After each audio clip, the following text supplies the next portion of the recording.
Dobar dan, dobrodošli na prezentaciju najnovijeg Yamahinog proizvoda, klavijatura Yamaha PSR S900, klavijatura nove generacije koja će vam zaista uljepšati život.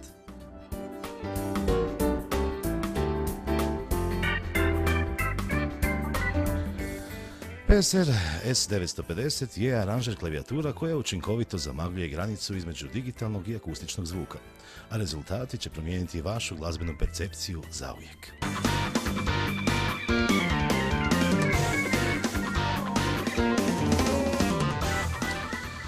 S950 je klavijatura bazirana na novim audio performansama koje su ubačene zajedno sa sintetičkim zvukovima koje smo imali do sada. Dakle, najnovija tehnologija sampliranja i digitalne tehnologije učinit će vaš doživljaj sviranja fantastičnim.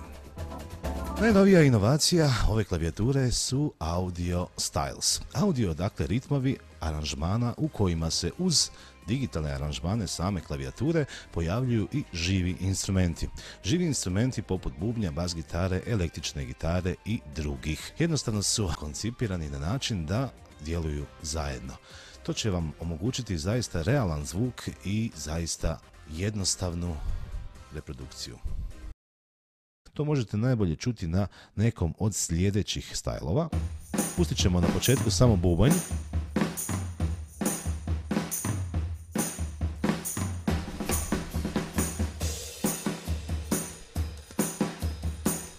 Zaista nevjerovatno zvuči. I tom živom bubnju ćemo dodati, dakle, ostali dio instrumenta.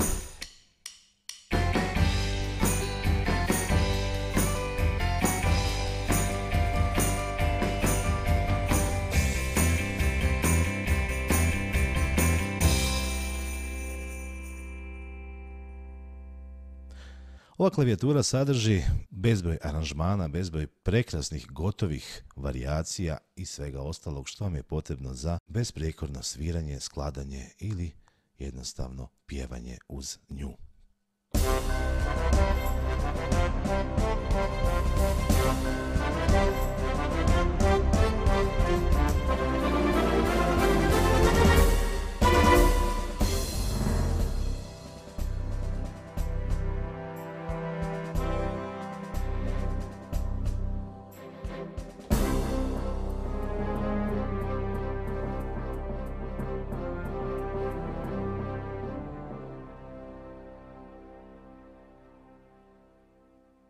Ono što PSR S950 izdvaja od ostalih je i snažno pojačalo i zvučnici, koji se mogu koristiti za monitoring na samoj pozornici. Kao što sami vidite, klavijatura osim ugrađenih zvučnika zapravo u sebi sadrži i gotovi boks.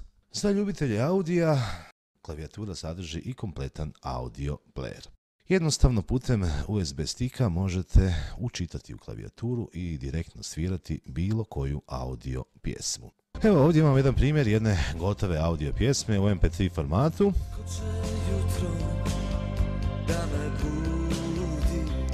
Koju jednostavno sviramo sa USB stika.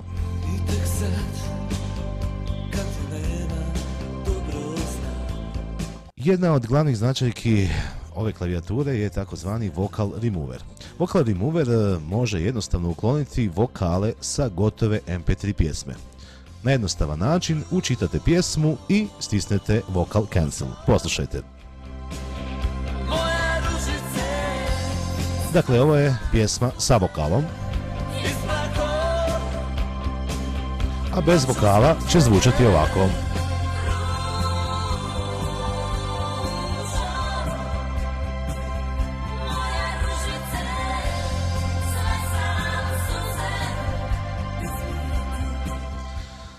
Dakle, možete skinuti vokal i pjevati jednostavno uz gotovu matricu. Na početku smo rekli da ova klavijatura može i učiti sa vama. Na koji način? Na način da Yamaha unazad godinu dana izdaje gotove glazbene ekspanzije. To su skupine semplova formirane za različita tržišta, odnosno različite regije svijeta. One se mogu besplatno skinuti sa Yamahinih stranica, naravno uz pripadajući kod koji dobijate prilikom kupnje jedne od ovih klavijatura. Nakon što ste skinuli instalacijski paket, na vrlo jednostavan način ga trebate učitati u samu klavijaturu putem USB stika. To se radi na sljedeći način. U klavijaturu jednostavno umetnete memory stick na kojem ste prethodno instalirali ekspanzije i pritisnete tipku Function. Klavijatura će na ekranu prikazati Expansion Pack Installation. Odaberete to, odaberete instalacijski paket i stisnete tipku Install. Klavijaturi će trebati nekoliko minuta da učita kompletan paket i onda će se u njenoj memoriji pokazati kompletan instalacijski paket koji ste instalirali. Nakon što smo učitali Expansion Pack, klavijatura će se restartirati i možemo pristupiti onome što smo instalirali. To radimo na vrlo jednostavan način, stisnuvši tipku Expansion User. Kada je stisnemo, na ekranu će se prikazati popis zvukova koje smo instalirali. Trenutno je u klavijaturi Europack koji sadrži različite zvukove iz različitih područja Europe. Klavijatura kao standardni dio opreme sadrži i normalno karaoke player. Možete reproducirati kompletne MIDI fajlove i na ekranu ispisivati tekstove pjesama u karaoke formatu ili u dokument formatu, tako da je pjesmarica koju ste imali do sada prošlost. Reprodukcija MIDI i karaoke fajlova vrlo je jednostavna. Odaberete pjesmu koju ste instalirali na USB stick. Klavijatura će direktno sa memory sticka u vrlo brzom vremenu učitati kompletnu pjesmu. Za svaku funkciju nalazi se posebno dugme, tako da je pristup u live svirci zaista brz i jednostavan. Imate tipkalo score, lyrics tekst ili zaustavljanje pjesme. Pritiskom na svako od njih odabrat ćete direktno funkciju koju ste željeli. Uz ovu klavijaturu možete pjevati i zajedno sa ostalim učesnicima, s tekstovima na pomoćnim zaslonima. Klavijatura 950 ima i video out. Jednostavno spojite pomoćni zaslon na televizor ili projektor u klavijaturu i ono će reproducirati tekstove pjesama na jedan ili uz dodatne razdjelnike više ekrana, tako da možete pokriti veći prostor ili cijelom bendu reproducirati tekstove na njihove zaslone. Već smo rekli da klavijatura ima audio player, ali vezano uz sam audio format klavijatura može biti i snimač. Kompletna produkcija CD-a, audio snimanje, znači da sve što odsvirate, otpjevate, snimite, transponirate i reproducirate, možete snimiti kao audio datoteku i pohraniti na USB stick, te jednostavno presnimiti na CD na bilo kojem računalu.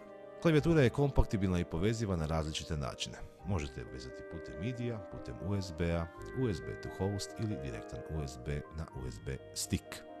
Klavijatura također ima i mikrofonski ulaz za vocal harmonizer te aux in u koji možete spojiti vaš MP3 player ili mobitel te reproducirati direktnu glazbu sa njega, koristiti klavijaturu kao pojačalo ili glazbenu liniju. Pokazat ću vam na koji način funkcionira vokoder. Jednostavno, najobičnijim kabelom spojite mikrofon u samu klavijaturu.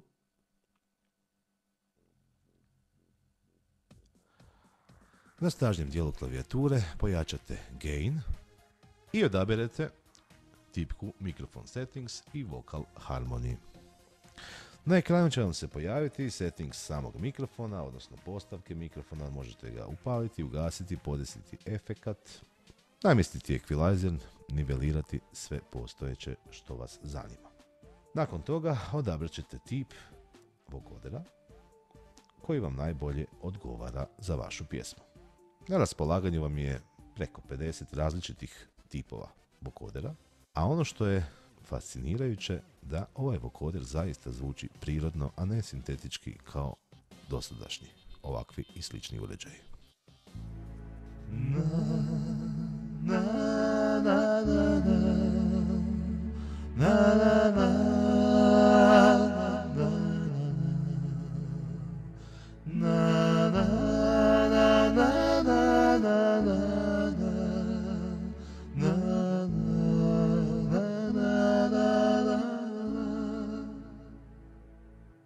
Yamaha PSR 950 je kao stvorena za live. Vrlo je pristupačna i gotovo svaka funkcija ima svoju tipku. Krenimo redom. Sa lijeva na desno objasnit ćemo funkciju svake tipke na njoj. ACMP je tipka koja pali ili gasi aranžer. Klavijatura posjeduje i digitalni fade in i out koji možete koristiti i u live svirci i u korištenju MIDI fajlova. OTS Link funkcija je funkcija koju kada upalite vežete kontrolu stajlova i zvukova koje birate. Ukoliko je uključite, mijenjajući varijacije na stajlu, mijenjat će se i zvukovi sa desne strane. Auto fill-in funkcija obilježava gotove prijelaze između varijacija. Svaki od stajlova ima 3 intra, 3 uvoda, 4 varijacije, 1 break i 3 kraja. Svaki složen po dužini trajanja i sa zaista prekrasnim aranžmanima. Standard kod ove klavijature su također Synchro Stop, Synchro Start i Start Stop funkcija koja se koristi prilikom korištenja aranžera. Registration Memory ili registracijska memorija služi za brzi pristup nečemu što vam je bitno. U nju si možete složiti gotovo bezbroj gotovih performansi. Odabirom na jedno od njih, klavijatura će sama odabrati određeni style, određeni zvuk, tempo, brzinu, jačinu, volumen i sve ostalo što vam je bitno za brzi pristup gotovom aranžmanu i pjesmi. Multipad Control je dosta interesantna funkcija koja sadrži jako puno dodatnih efekata, različitih prelaza, breakova i drugih stvari koje možete koristiti unutar same pjesme, unutar aranžmana ili unutar sviranja određenog instrumenta. Na pad kontroleru imate 4 tipkala koja jednostavnim pritiskom možete kontrolirati, paliti i birati koji želite. One Touch Settings, ukoliko nije vezan sa OTS linkom o kojem smo prethodno govorili, dakle služi za brzu izmjenu 4 osnovna instrumenta, 4 osnovne performanse koje možete mijenjati tijekom jedne pjesme. Još jedna funkcija koju ova klavijatura ima je oktava plus i minus. Dakle, možete pritiskom na jedno dugme transponirati klavijaturu za čitavu oktavu. To je vrlo korisna funkcija kod nekih instrumenta koji u određenim oktavama rade bolje. Klavijatura posjeduje ulaze i izlaze za sustain pedalu, za volumen kontrolu, za različite dodatne pedale kojima možete paliti, gasiti aranžmane, mijenjati brzinu ili bilo što. Sve se to može podesiti u funkcijama same klavijature. Vrlo kvalitetan pitch bend koji ćete koristiti u određenim instrumentima te dodatni kotačić za modulaciju zvuka određenog instrumenta su također smješteni na standardnim mjestima sa vaše lijeve strane. U samom dizajnu promijenile su se neki detalji, klavijatura sama je dosta zaobljenija, nema oštrih kuteva i ono što je sada u trendu kompletna je u crnoj boji.